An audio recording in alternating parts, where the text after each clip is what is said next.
menyurati. Selamat mendengarkan.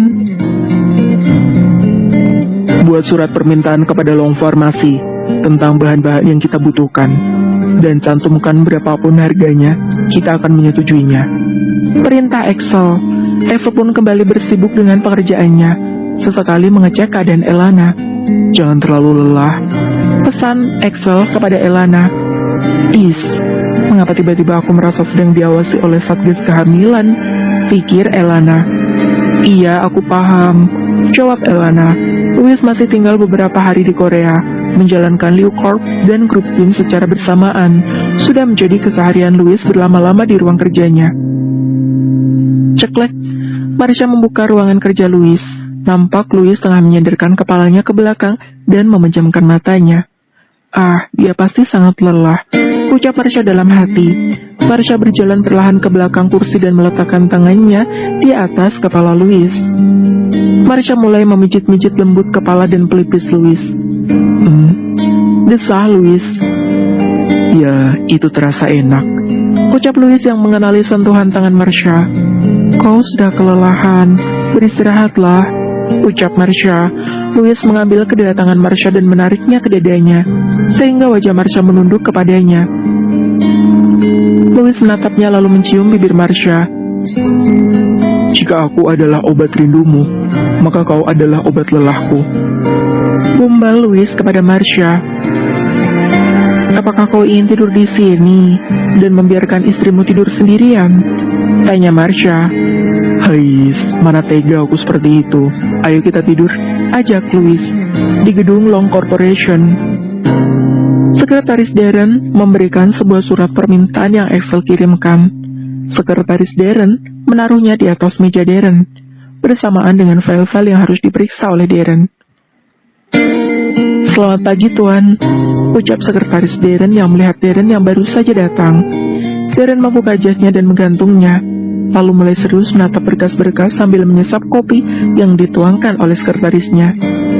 Darren melirik sebuah amplop yang berlogokan klinik kesehatan Axel.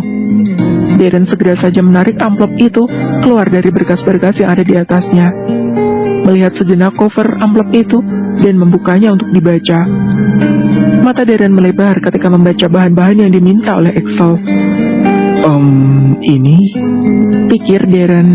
Setelah membacanya, Darren segera saja pergi ke ruangan Austin Long. Pap, bacalah ini, ucap Darren. Reaksi Austin pun sama dengan reaksi Darren. Bukankah kita juga sedang meneliti tentang ini? Tanya Austin. Iya Pap, namun ini adalah rahasia. Tidak ada orang luar yang mengetahui tentang ini, jawab Darren. Jika begitu, kita selidiki tentang ini, ucap Austin. Oke Pap, jawab Darren seraya mengambil berkas itu kembali. Austin memanggil Andy dan memintanya untuk menyelidiki tentang klinik Axel itu.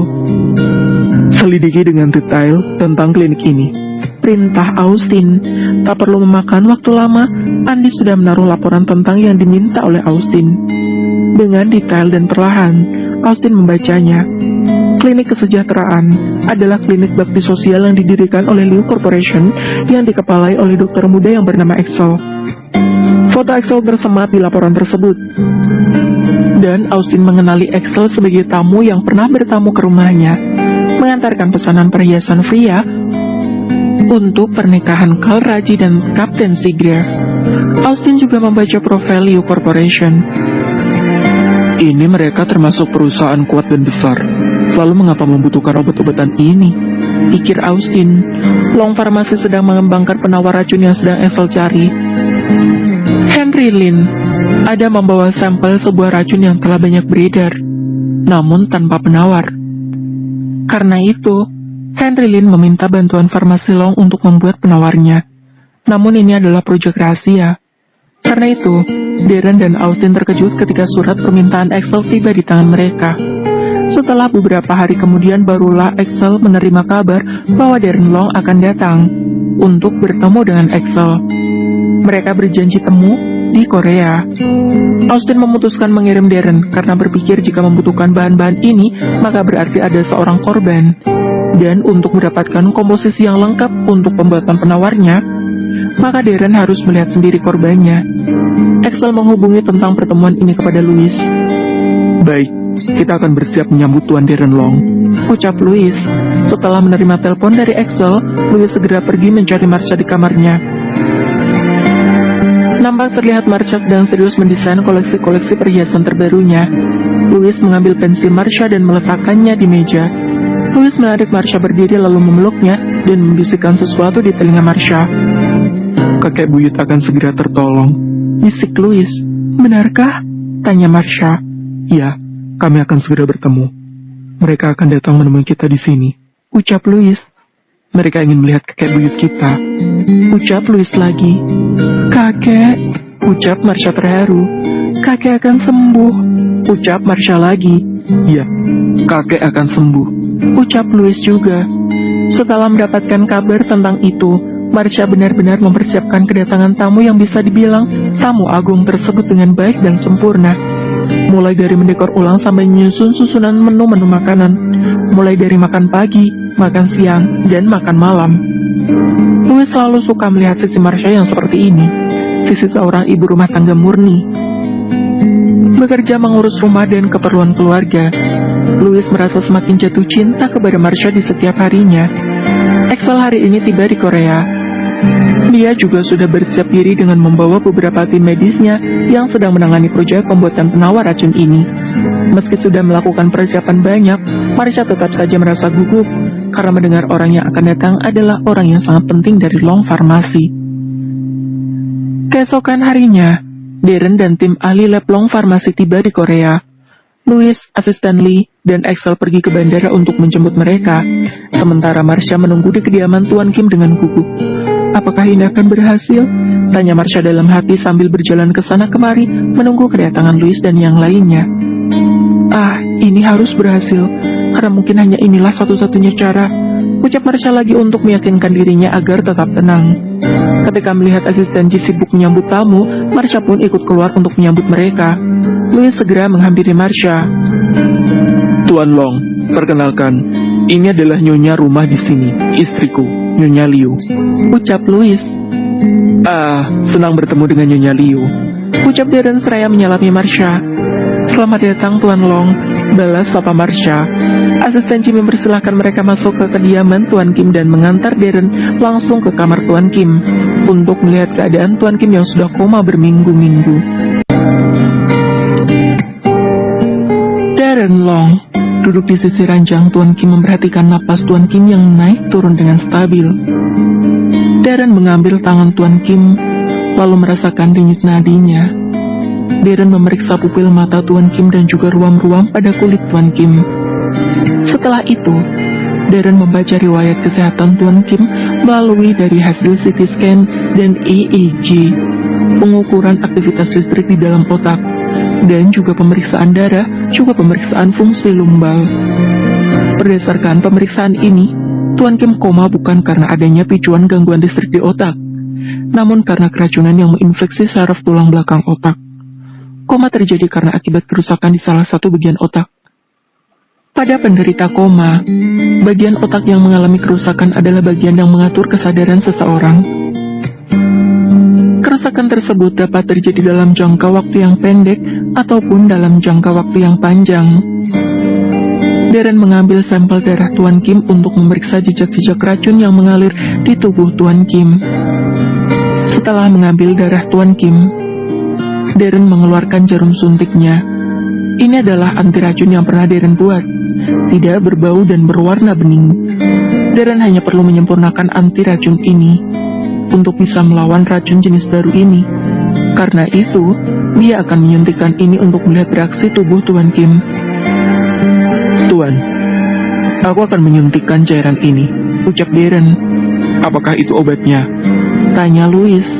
Bukan, tapi mungkin akan menjadi obatnya, hanya perlu menyempurnakannya saja, jawab Darren.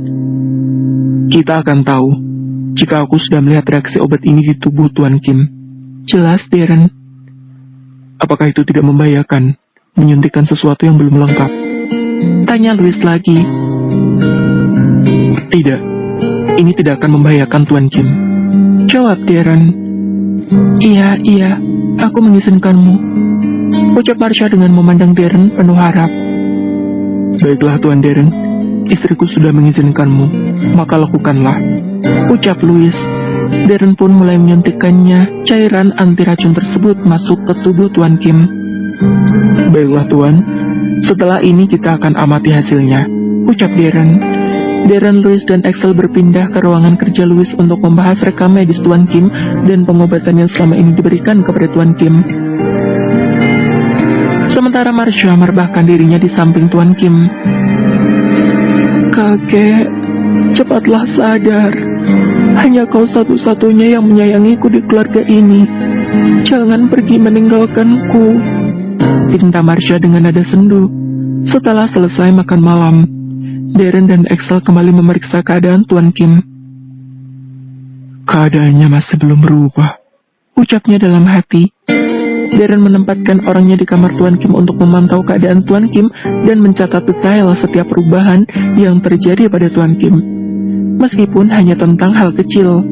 Di kamar tidur Marsha dan Louis, nampak Marsha masih khawatir. Apakah kau merasa takut? Tanya Louis. Iya, jawab Marsha pelan.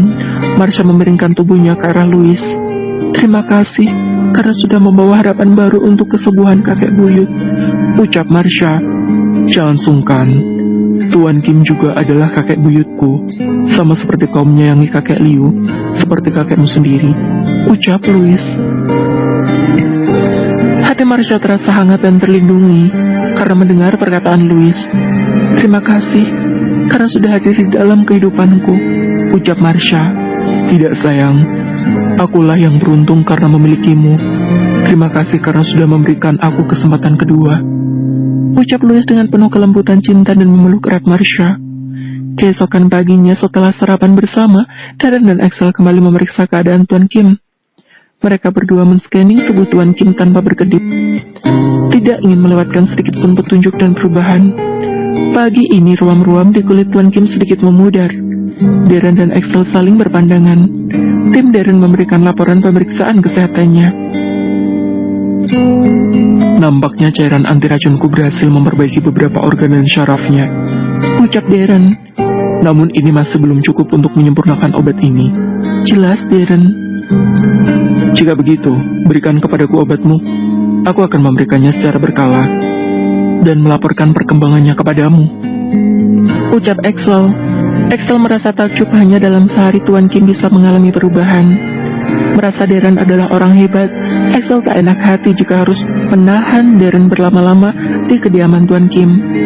Karena Axel tahu, Darren Long juga orang yang cukup sibuk. Baik, jika begitu, kita atur seperti itu saja. Lusa aku akan kembali pulang, ucap Darren.